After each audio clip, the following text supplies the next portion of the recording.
பல நேரங்களில் தேவன் அனுமதிக்கிற காரியங்கள், தேவன் நடத்துகிற சூழ்நிலைகள் நம்மை தண்டிப்பது போலவே தான் இருக்கும். பல நேரங்களிலே ஆண்டவர் என்ன பனிஷ் பண்றாரோ அப்படின்னு தோணும் நமக்கு. நல்ல கவனிங்க, தேவன் இரண்டு விதமான தண்டனை இருக்கு. ஒன்று அழிப்பதற்கான தண்டனை, இன்னொன்று சிட்சித்து திருத்துவதற்கான தண்டனை. வேதத்துல அநேக இடங்கள்ல பார்க்க முடியும். தாவீது சொல்லுகிறார், நான் உபத்திரவப்பட்டது எனக்கு நல்லது.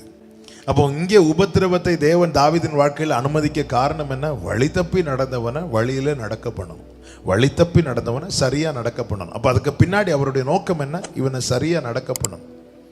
அந்த நோக்கம் நிறைவேறும் வரைக்கும் உபத்திரவம் குறையாது. தீயில போடப்பட்ட பொன்னை தூக்கி போட்டதனுடைய நோக்கம் என்ன? அந்த பொன்னை தனக்கு ஏற்றார் போல வனையணும், உருவாக்கணும். அது உருவாக மட்டும் அது தீயில தான் கிடக்கும். அப்ப தீயில தூக்கி பொண்ணுகிட்ட கேட்டுட்டுல, பொண்ணே நான் உன்னை கொஞ்ச நேரம் தீயில தூக்கி போடட்டுமா அப்படி கேட்டுட்டுல. ஆல்ரெடி அது குறித்த ஒரு நோக்கம் மனதில் எழுதப்பட்டு விட்டது. இனி அது செய்யணும், அது நிறைவேற்றப்படும். களிமண் குயவனால் மிதிக்கப்படுகிறது, பின்பு கரத்தில் எடுத்து பிசையப்படுகிறது, பின்பு கரத்தால் வனையப்படுகிறது. இதை அனைத்தும் களிமண் இடத்துல கேட்டு செய்கிறதில்லை. அதை குறித்த ஒரு திட்டத்தை தன் மனதில் வைத்துக் கொண்டு அவர் செய்வித்துக் கொண்டிருக்கிறார், அதை நடப்பித்துக் கொண்டிருக்கிறார்.